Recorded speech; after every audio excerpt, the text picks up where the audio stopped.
the vanguard of a quiet invasion, even on Beirut's seafront Corniche. Syrian refugee children are grafting away, trying to scrape a living selling balloons and cheap Chinese toys.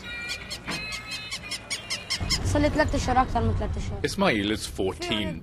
He says he's been doing this for more than 3 months. He came here from Aleppo after rebels destroyed his family's house. Life here is tough. If the police catch me, they take my toys and put me in jail.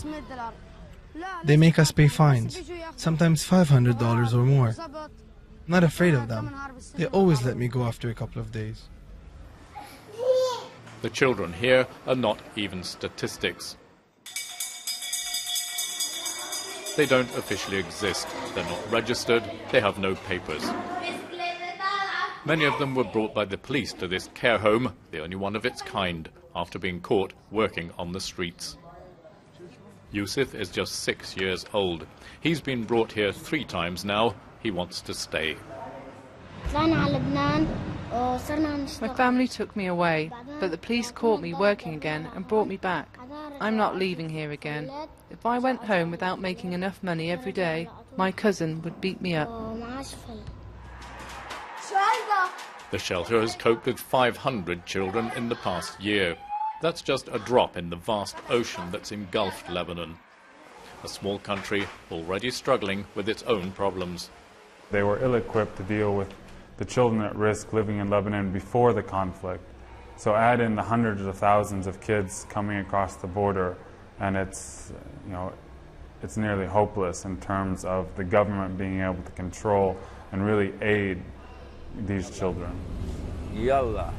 Many young children spend their day on the street, simply begging or selling chewing gum or tissues. None of these children here have been to school, and they face a huge raft of problems. You can think of food, clothing and shelter, above all schooling, and what happens if they get sick? Beyond that, what does the future hold for children like this and tens of thousands of others? And the numbers are piling up by the day. This woman came here just 2 weeks ago from Damascus, where her husband was killed. She's preparing her 11-year-old son for a tough life. I beat him up so he learns how to be a man. People whose lives aren't hard will never learn. I want him to work, but there's nothing so far. Night falls. Young children move around the busy Beirut streets, selling roses, looking for ways of making money. They're vulnerable.